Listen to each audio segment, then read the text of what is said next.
afternoon. Welcome. You're watching CNN News 18. This is PlainSpeak with me, Poonam Burde. Congress's Bharat Jodo Yatra culminated today in Srinagar. Rahul Gandhi, who began his ambitious journey on the 7th of September, has covered over 3,000 kilometers in 12 states and 2 union territories until today. From Kanyakumari to Kashmir, the Grand Old Party tried to unite a country they claim is divided with hate. Now, Rahul Gandhi, in the span of the last 145 days, has often spoken of his Mohabbat ki Dukaan. Today was no different.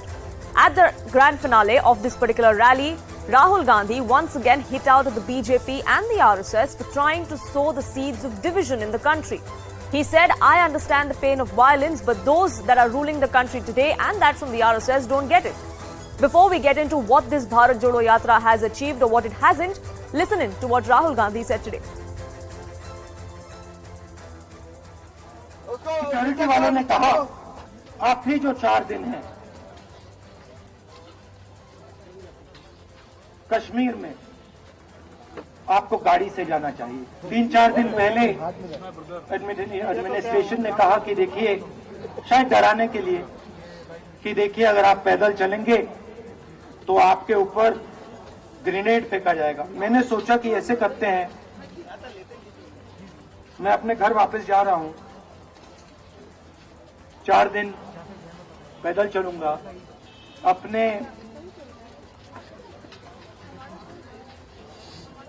घर के जो लोग हैं उनके बीच में चलूंगा।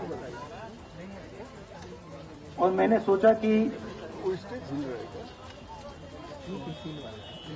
जो मुझसे नफरत करते हैं उनको क्यों ना मैं एक मौका दूं कि मेरी सफेद शर्ट का रंग बदल दें, लाल कर दें। Now, Rahul Gandhi and this Bharat Jodo Yatra has caught the imagination of the country, whether it is for the kind of clothes he wore or the people who joined him during this Padyatra. Now, the Congress would like to say that this endeavour was to unite the country, as the name suggests. But experts believe that one of its major tasks was to galvanize the rank and file of the Congress, as Congress Jodo jibe was taken by the BJP ever so often. They also thought that this was to help improve Rahul Gandhi's image, an image makeover, so to say, for someone who was seen as a reluctant politician. Keep in mind, the general elections are just a year away, and the Congress's path remains strewn with several challenges. Now, the Congress may say this yatra was not political, but it definitely hopes the optics translate into votes, because 2023 would be a precursor to the next year's general elections. Remember, 9 states go to elections this year, including 2 where the Congress is the incumbent party. Now, to say the very least, retaining power in those 2 states is paramount to the Congress to maintain its position as the principal opposition party. But can the Congress manage to keep that tag? Or has the Grand Old Party lost its tag as the first among equals within the opposition? Now, let's take a look at some statistics to put that in perspective for you. Here's where it stands as far as the big number game is concerned and the Congress party's track record as far as its own party and within the opposition is concerned. Only 9% strike rate in the 2019 elections. That was one of the biggest issues as far as electoral politics for the Congress is concerned. 19% vote share in 2019 general elections. That's all. That's all the Congress party could manage. They won only 8% seats in direct contest with the BJP. That means in seats where it was a direct contest, a bipolar contest between the BJP and the Congress, only 8% is where the Congress could actually manage to retain that seat or win that seat. 93 seats where the Congress has lost in consecutive 4 elections, 93 seats across the country. No Congress Rajya Sabha member of parliament in 17 states. The recently concluded Gujarat elections saw the Congress party's worst ever performance as far as Gujarat was concerned. Now, the Congress and its backers may say that today was an aberration. Perhaps the inclement weather was to blame. But can they deny that many within this so-called united front harbour the ambitions of a role bigger than the Congress is willing to part with? For example, Mamata Banerjee, the West Bengal Chief Minister and the chief of the TMC. Now, she herself and her party has often pitched Mamata Banerjee as the prime ministerial candidate. She claims a vote for Congress is a vote for BJP. That's the pitch the TMC has been making. Another one is Arvind Kejriwal. Now, remember, the Aam Aadmi Party was not invited for this grand show of opportunity, grand show of unity as far as the finale of the Bharat Jodo today was concerned. Arvind Kejriwal too, now a national party, the Aam Aadmi Party, Arvind Kejriwal as well, seeing himself as a bigger role as far as politics is concerned, and aggressive against the Congress as well, not just the BJP. Naveen Patnaik of the BJD also not invited today. He calls his relationship with the Prime Minister amiable. There have been ties between the BJP and the BJD oscillating from foes to friends, but that relationship has remained so-called friends, at least in the recent past. Next up is K. Chandrasekhar Rao, who recently went national with the BRS party. We saw a show of strength, a show of unity of the opposition at his national foray as well. There were several chief ministers that were present there, and compare that to what we saw today in Srinagar, very few in attendance. Now Chandrasekhar Rao as well wise a national role. He wants a non-BJP, non-Congress third front, and he positions himself as the man who can helm that alternative front. So is this opposition unity really something that can take shape? So the big question that we ask here on PlainSpeak tonight is that Rahul seems to be on an opposition Jodo mission. But can Congress really be the fulcrum for it?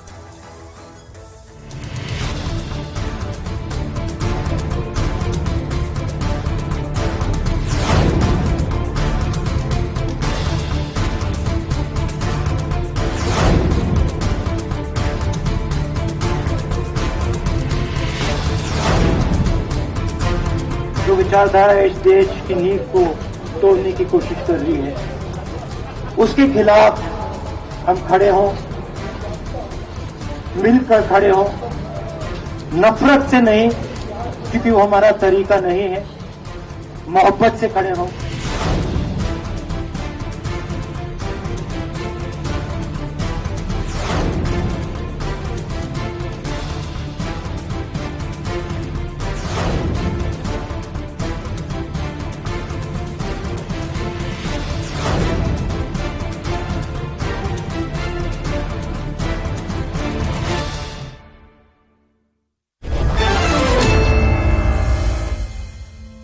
Is it the big Bharat Jodo irony? They want to unite the country, but is the opposition united at all? Joining me on this broadcast, spokesperson of the BJP, Shaina NC, spokesperson of the Congress Party, Sujata Paul, also with me. TMC spokesperson, Monojit Mandal, and consulting editor of First Post, Arun Anand, join us on this broadcast. But I'd like to begin by asking Sujata Paul of the Congress Party, how do you read the fact that 23 parties, like-minded parties, were invited by the Congress Party today for the grand finale in Srinagar, only 4 turned up?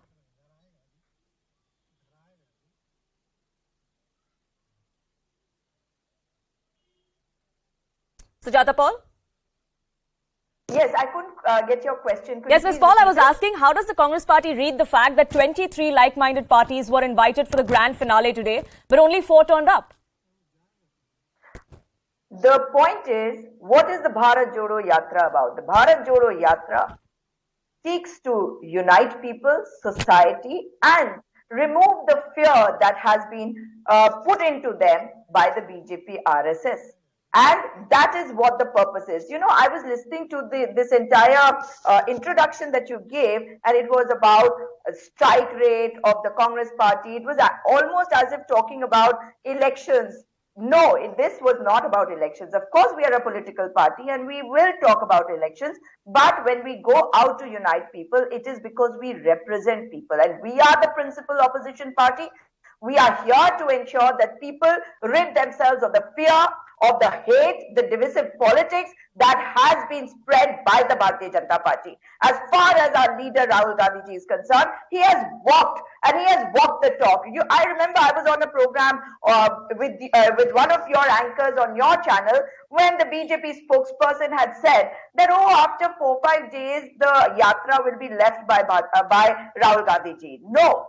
The yatra was completed and the Bharatiya Janata Party is rattled because the Bharatiya Janata Party has no answers for anything. The Bharatiya Janata Party has no answers for the young who are out on the streets today. They have no answers for what is happening in Joshimath. They have no answers for anybody asking them questions because they want everybody to keep quiet because this is a government of crony capitalists. But keep the Bharat Jodo Yatra aside from politics, even though we are a political party. We stand for the country and we will fight this ideology. This ideology of hate and divisiveness is being understood by people, and people are gathering courage to speak up against it. Sure. Nothing happens fast, everything happens gradually, and that is what the BJP has never understood. That's why today I'm sitting in Nagaland and I'm seeing the kind of development that has happened under the BJP alliance rule. There are no roads, and that's why it's taken me so much time to reach you. That's why the connectivity is going off again and again. So against that, we might be moving slowly, but we will unite the country, rid themselves of the fear, and bring back India to its glory. Sure, Ms. Paul, before I get in the other panelists, I just want to ask you this. You say the motive of Bharat Jodo was not political at all, but you say that this has been a great success. And like I mentioned in my introduction as well, it has caught the imagination of the country. It has been making headlines for one reason or the other. But it has caught the imagination of the country. Are you saying that you do not expect the success of this Yatra or the popularity of the Yatra and Rahul Gandhi to translate into votes? Absolutely not. That is exactly what I'm saying, that we are a party, we are a political party, and our business is politics. But when you talk about the country, to get the people together, because giving governance comes later. First, it is democracy which should be established. First, people should be made aware, the fear factor should go. They should rid themselves of the hate that is being pumped into the public by the BJP, because we are a diverse nation, and that is what we have done, and definitely this will translate into votes as well. But Bharat Jodo Yatra seeks to unite the people of this country against the hate politics of BJP. Sure. Shaina, and see, the Congress says that this was not political. Well, of course, if the dividends are political that translate into votes, great. It's a bonus. But that wasn't what the Congress was out to do. They say they speak for the country, as Shazada Paul was also saying, that they speak for the people of this country. Now, many in this country, like me, would like to believe that the parliament of our country is the place where the Aam Aadmi of this country would expect their representatives to speak for them. Now, the budget session begins tomorrow. Today, we had an all-party meeting that was held by the government, which is protocol, happens ahead of every single session. But we didn't have the Congress representation there. Is it a Congress Todo Yatra or a Bharat Jodo Yatra? I mean, you look at the internal politics, even of the Congress party, they send out invitations to 23 political parties, and their credibility is such that not even 4 turn up. Now, if you want to agitate, you want to take to the streets, you want to do a yatra, absolutely, you're a political party, nobody's questioning that. But as a political activist, I want to question. In Gujarat, what did you see? After 27 years, the Bharatiya Janata Party's vote share has gone up by 4%, which is unprecedented. 32 years to be ruling in a state in any part of the country is unheard of. It's unheard of world over. This is the kind of popularity of Prime Minister Modi. Sadly, we don't need a certificate from the Congress party, which is diminished to a regional party. You have regional parties which are in better position today than the Congress. So what are they talking about? Let them soul search, let them introspect, let them think they are reaching out to the youth. The youth has been attracted to Prime Minister Modi, and that's why you see victory after victory. And do not forget, the states, the 9 states that go to polls will be a random testing ground for political parties that believe that they are able to establish a vote bank, and they have done nothing but decrease their vote share. The Bharatiya Janata Party has consistently, under Prime Minister Modi, been able to show people that we're here to give you development, we're here to give you sustainability. And as far as the Northeast is concerned, the first time the infrastructure of the Northeast also, and the Northeast have voted as an integral part of India to show their referendum to the Bharatiya Janata Party, because they know the kind of work done. Yojanas are not just for talking, whether it's an Ayushman Bharat, whether it's a Jan Dhan Yojana, Mudra Banking, Ujjwala, have reached the poorest of poor. So we are here to pander to the people of India, and not to do theatrics and walk around like a Forrest Gump and believe that, oh, I have been able to attract people. Good luck to you if you feel that is your strategy. But where is the vision plan? And the vision plan of the Bharatiya Janata Party is established in terms of trial tested.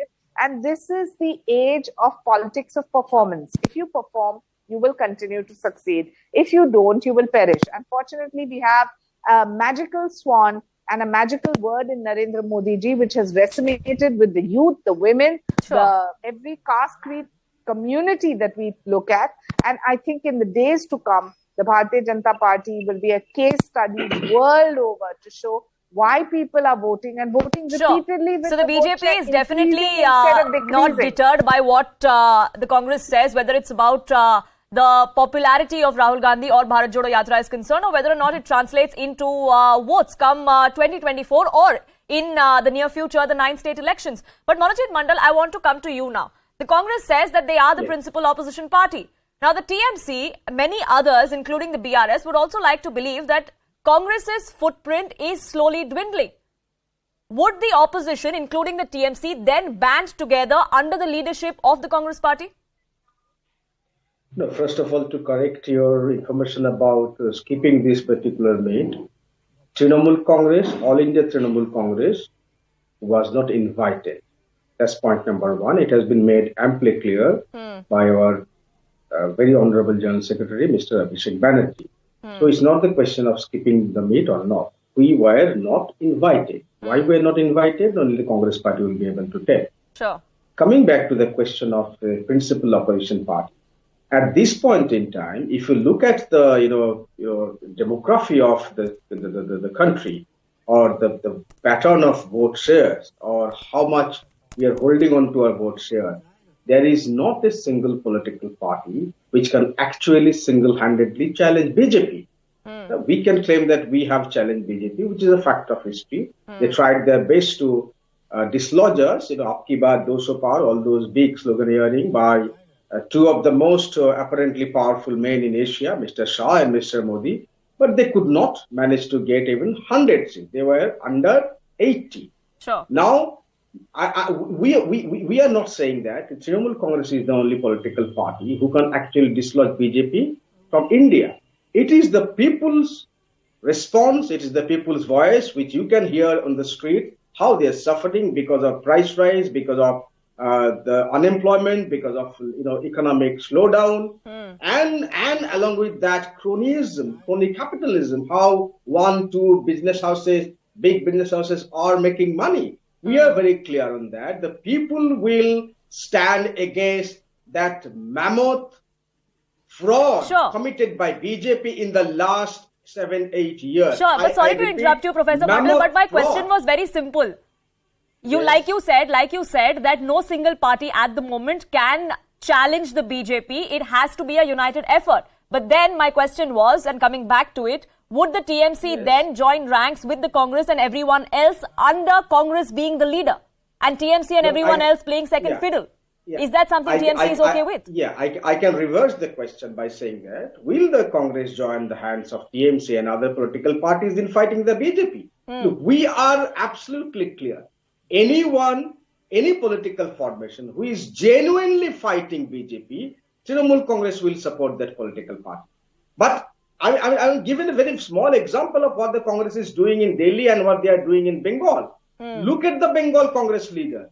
Despite the fact that they have come down to 0, I repeat, 0 seats in 2021, they are still aligning directly, indirectly, even at times directly with BJP in Bengal. Their leader in Bengal, Mr. Ajit Chaudhary, has been continuously deriding our leader, Honorable Chief Minister of this country. Every now and then, ED becomes bad in Delhi when Rahul Gandhi is summoned, but ED is good in Bengal when Mr. Abhishek Banerjee is summoned. What kind of a double standard is this?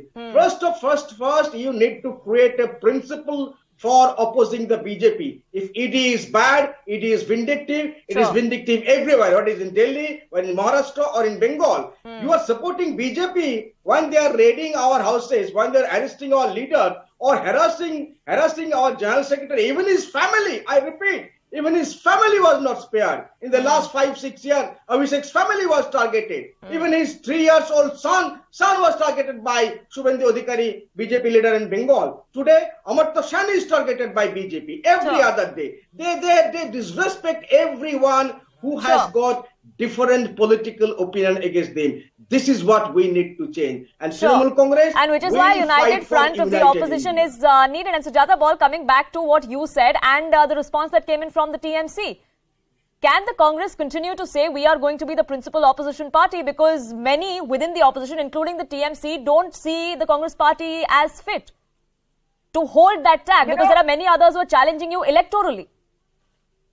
See, I was told that this is about Bharat Jodo Yatra, but yes, when you're asking this question, let time tell what will happen, because it is for every party to also come together and also realize that the Congress party is a national party and we have voters across the country. Now, no other party can say that they are in that position, right? So, as far as our cadres are concerned, they are across the country, and time will tell who will come together and who will not. So, we will have to wait and watch for that. Sure. That's all I can say about that. Yeah.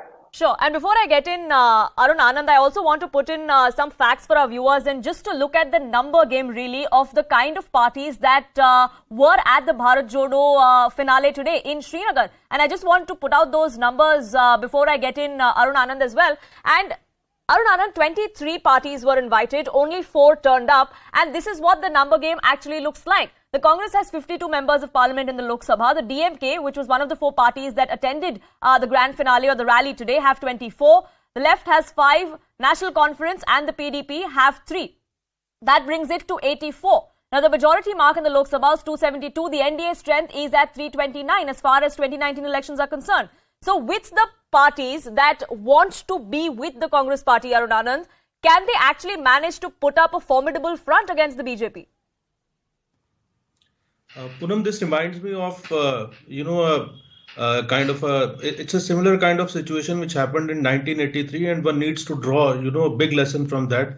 Chandrasekhar, who was known as the Young Turk, had taken a similar Bharat Yatra, and he had actually traveled on foot for 6 months for about 4,650 kilometers. And then he was, the president of Janata Party at that time. And that created a lot of buzz in the around the country. And then when in 1984, after when the elections happened, Janata Party contested 207 seats and it only won 10 seats. And that Yatra also was an attempt at that time to bring the whole of opposition together, which was pretty down and out. See, the lesson which has to be drawn from this whole thing is that until and unless you are backed by a strong organizational cadre, which BJP has, you cannot transform any kind of momentum into electoral gains. So there might be a lot of buzz around this thing, and even if all the opposition parties have come together, and as we have seen in the past also, that even when SP and BSP had come together in Uttar Pradesh, the BJP was able to trounce them, because now these votes are not as transferable that if 20 parties will come together, so all the votes will be transferred within each other. That is not so simple. It's a pretty complex situation, and BJP has already countered that. So until and unless, my take on this thing is, whatever the outcome of the Yatra, until and unless Congress has a strong organizational cadre, and mind you, there is a difference between being member of the party and being a cadre. You need continuous training program, and you have to have your ideological clarity. And this pyar ki dukaan and this thing, these are slogans. This is not ideological framework. So Congress needs to get its ideological roadmap very clear, and it needs to have an organizational cadre, and it is not built overnight or in a span of few months. It takes years to build an organizational cadre. So I think these are the issues which are steering Congress in the place. Jada Paul, would you agree? Infighting within the Congress is no secret across several other units. So, yes, uniting the country, like the Congress says, was the only aim of Bharat Jodo. Many would suggest, like Arun Anand was also saying, that galvanizing your cadre, putting an end to the infighting in several of these units and putting up a united front, just as Congress in itself, was also a task. Absolutely not. As there are differences within the party, and I'm not going to go and deny that. But as a party, we always remain united. When it comes to the Bharat Jodo Yatra, every single person from the party, every leader has joined the Yatra. Why? Because you might keep finding differences between them, but let me tell you, the differences that exist between leaders of the Bharatiya Janata Party far exceed those that exist anywhere else.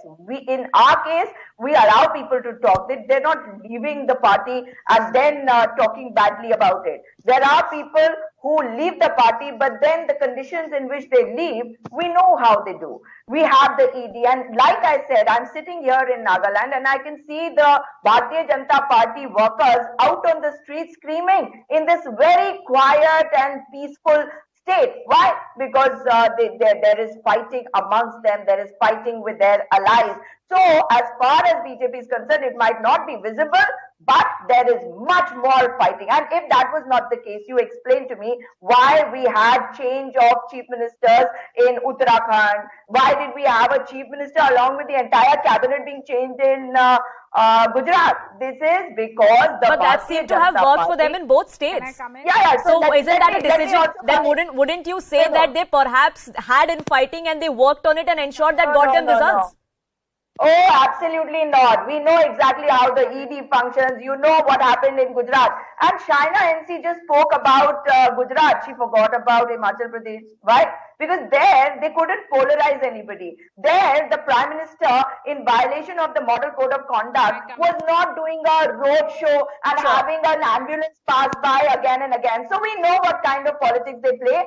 But I think it was a political analyst who was talking when he said that, oh, the cadres have to be there, etc., etc. No, sir. More than the cadres, it is the people, because the people of this country decide who will be in power and who will be out of power. So let's wait, and you will see that the change is happening. Sure. So it's a wait and watch. Sure. So it's a wait and watch thing. This is going to reap dividends. China NC. Yes, the Congress believes this is going to reap dividends. It's just a matter of time. It's not going to happen overnight, but it will happen, and it is something that is only going to benefit the Congress party. And also, how did we win Himachal Pradesh and you lost so badly in spite of the Prime Minister calling? Sure, Sujata Paul, you made your point about Himachal. Let China NC respond. Sujata ji is so right. It is the people of India that will determine who's the victor and who is not, who they should vote for and who they shouldn't. Do understand the Bharatiya Janata Party today has 11 crore active members. Karyakartas in polling booths in the smallest of smallest areas, hilly areas to the Kanyakumari to Kashmir. Today, the kind of mandate given to the Bharatiya Janata Party is unprecedented, and we attribute it to a popular leader. We attribute it to the charisma of Prime Minister Modi. But for the Congress party to believe that it's going to resurrect itself, let me tell you, your ship has sunk. And unfortunately, you cannot see beyond one family. The Bharatiya Janata Party is an aspirational party that gives hope to every Indian. That if you are here to serve the people, you can't be beyond one man. You're subservient to one man. You are enslaved to one man. Mandate being that of delivery of the schemes that are envisaged, that percolate down to the poorest. Personality driven. Health. There's no democracy in your party. Bharat. Look at the farmers and look at the Pradhan Mantri Awas Yojana, which has touched every woman. Look at the pension schemes. Look at the Fasal Bima Yojana. Look at every single aspect of states which don't come to incumbency.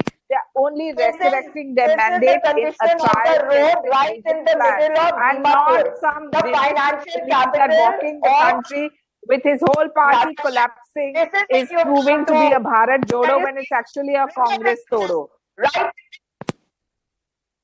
This is your governance. This is your government. No roads anywhere. You talk about infrastructure. You come and see the infrastructure in every part of this country, and you see what the youth are saying. You see why in Uttar Pradesh, even Muslim women have voted, because this is a conviction of Prime Minister Modi, be it a triple talaq or an abrogation. Sure, so whether the BJP has done anything or not, the people of the northeastern states and of this country will decide come 2024. But I'm running out of time and I want to get in the TMC spokesperson in again as well. And Professor Mandal, I want to ask you, the fact that you also agree that a united opposition is required to take on the BJP come 2024. But the fact that these differences still exist 1 year before the elections, the fact that several of these opposition parties and their leaders harbor national ambitions, do you think that disarray within the opposition ranks is only going to help the BJP?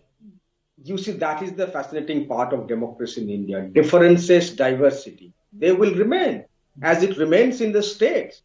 I mean, that is the system of federalism in India that we follow. The principle is very clear. Whoever is strong in the state, they must take on BJP, and later on we can get united. And let me tell you this is not getting much coverage because they belong to northeastern state. TMC is growing leaps and bounds in two northeastern states right now by declaring seats, candidates for all the 120 seats in 2 states, Tripura and Meghalaya. Look at the kind of enthusiasm that people of Meghalaya had a few days back when both Abhishek Banerjee and Mamata Banerjee went there and addressed the crowd. These are not getting proper coverage in the national media because Northeast remains in that way again completely cut off from the mainstream media glare.